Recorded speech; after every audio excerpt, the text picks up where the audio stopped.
The suitcase didn't just land on the pavement. It burst open.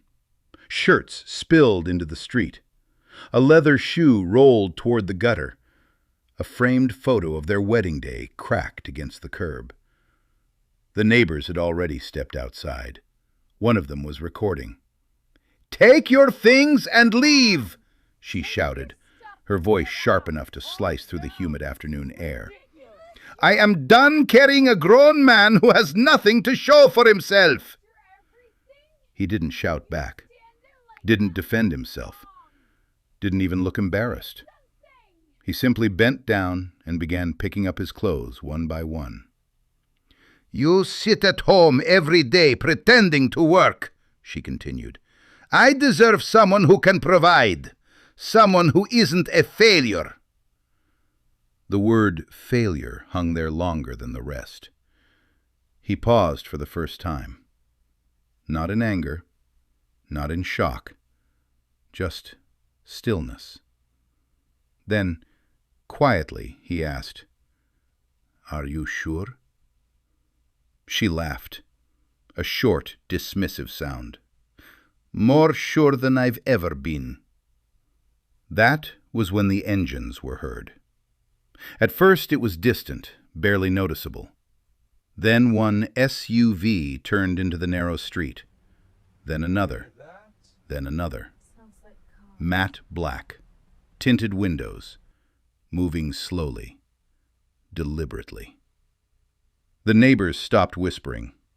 The woman recording lowered her phone. 7 SUVs lined the street in silence. One door opened. A woman stepped out wearing a tailored charcoal suit, tablet in hand. She scanned the scene, the scattered clothes, the cracked frame, the watching crowd, and then walked directly toward him. "Sir," she said calmly, as if nothing unusual were happening, "the board has been waiting for 22 minutes." The street fell completely silent. His wife blinked. "Bored?"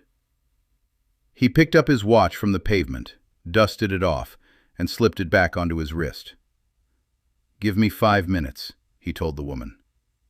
2 men stepped out of another SUV and began collecting his belongings. Not hurried, not awkward. Careful, respectful. One even replaced the cracked photo frame with a fresh one from the vehicle. No one laughed anymore. You said you were working from home," his wife muttered. "I was," he replied gently. "You just didn't like what it looked like." He turned to her one last time before getting into the SUV. "You shouldn't throw away what you never understood." The door closed. The convoy pulled away, and the street felt smaller than it ever had. 3 years earlier, he had walked away from a comfortable executive position at a global engineering firm. He didn't announce it with fanfare. He didn't update his social media with bold captions. He simply left.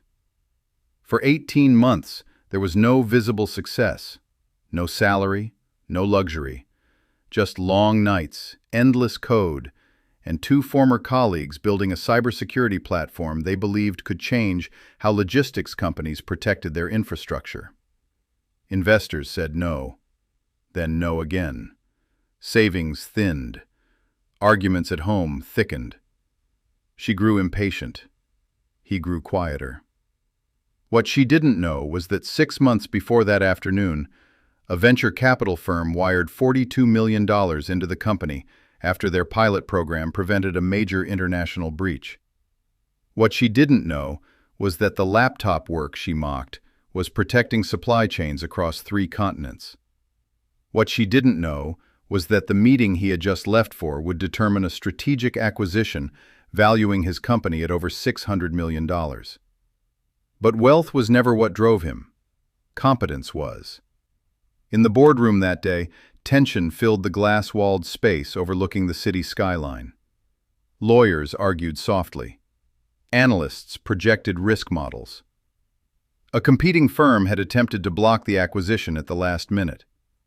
When he walked in, the room didn't clap. It stood. Not dramatically, instinctively. He listened without interruption, studied the numbers, asked 3 precise questions. Then he made one adjustment, shifting a clause from cash-heavy to equity-weighted, protecting liquidity while securing long-term leverage. The room relaxed. The deal closed. Not because he was rich, because he was prepared. Back at the house, she sat alone in the quiet living room. She opened his laptop, something she had never bothered to do before. Emails filled the screen. Investor updates, legal drafts, international meeting schedules. Congratulations on funding rounds she had never known existed. Her chest tightened. He hadn't been hiding poverty. He had been building something fragile, something that needed silence to grow. 2 days later, she requested to see him. Not at the house, at his office. The space was minimalist, glass, steel, calm. No gold decor, no oversized ego, just efficiency. "I didn't know," she said softly. "I know," he replied. "I was frustrated." "I know," she swallowed. "I was wrong." He studied her for a moment, not with anger but with clarity. "You didn't throw me out because I was broke," he said. She looked up. "You threw me out because you only valued what you could see. And real growth is invisible for a long time." If you're still watching this, ask yourself something honestly. Do you judge people by their present appearance or by their potential?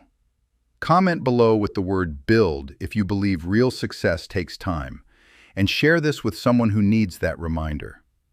The divorce was private, clean, no spectacle.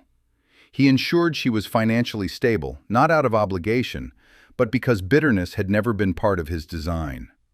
Months turned into years. The company expanded into Europe and Asia. He remained the same, composed, deliberate, grounded. No flashy interviews, no loud social media displays, just results. Years later, they crossed paths at a leadership conference. She had changed too, built her own consulting firm, learned patience the hard way. They exchanged a calm, respectful smile, not as enemies, not as lovers, but as two people who had grown from the same painful moment. As he walked away, a young entrepreneur approached him nervously. "How do you stay calm when people doubt you?" the young man asked. He smiled slightly.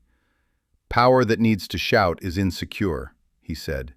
"Real power builds quietly." And then he kept walking, not to prove anything to anyone, but because he never needed to.